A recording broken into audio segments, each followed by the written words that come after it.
আসসালামু আলাইকুম গাইস, আজকে আসে বসি মার বাসায়। আজকে কোনো ইলেকট্রনিক চুলা, গ্যাসের চুলা কিছুতেই রান্না করবো না। আজকে রান্না করবো দেশি লতি নাকড়ির চুলায়। তো চলেন রান্না শুরু করে দেই। লতিগুলা কাটা শেষ, অনেকগুলো হয়েছে, একা তো খেতে পারমই না, সবাই মিলে খাওয়ান যাইব আর কি।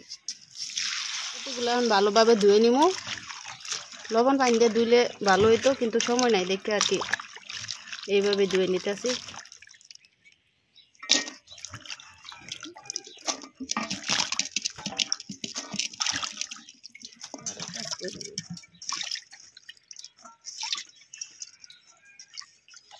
শুটকিটাও এখন ভালো করে ধুয়ে নিব, একবারে মাছ খসে জন্য। ভালো করছো, ময়লা ধরো না।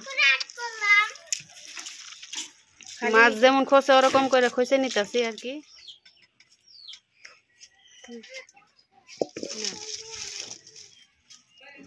আজকে নাকড়ি দিয়ে রান্না করবো। সবসময় গ্যাস আর এই ইলেকট্রনিকের চুলায় রান্না খাইতে ভালো লাগে না, দিয়ে আজকে রান্না করবো নাকড়ি দিয়া।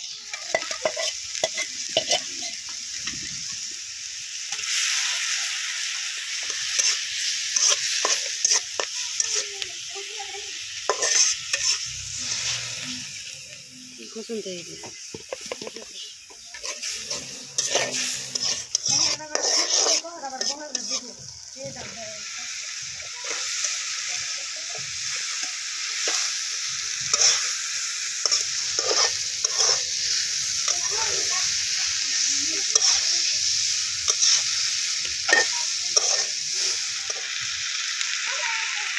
জলটা দিয়ে দিই, আরো দিতে হবে।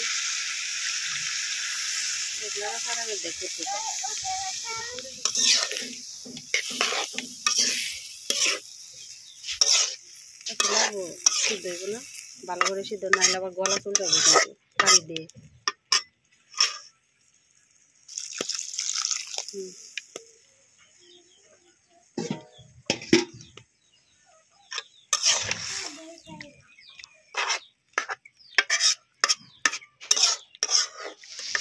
যে চচ্চড়ি হয়ে গেছে, গরম ভাতের সাথে ভালোই লাগবে। শীতের দিনে সবজি সবই ভালো লাগে। আরে ভাজা ভাজা হয়ে গেছে, তরকারি না ভাজি। রান্না শেষ হয়ে গেল, নাকড়ি চুলা রান্না।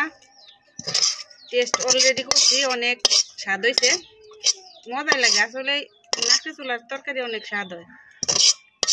ইলেকট্রনিকের চুলা, গ্যাসের চুলা যে খাই, ওরকম কোনো টেস্টই পাই না।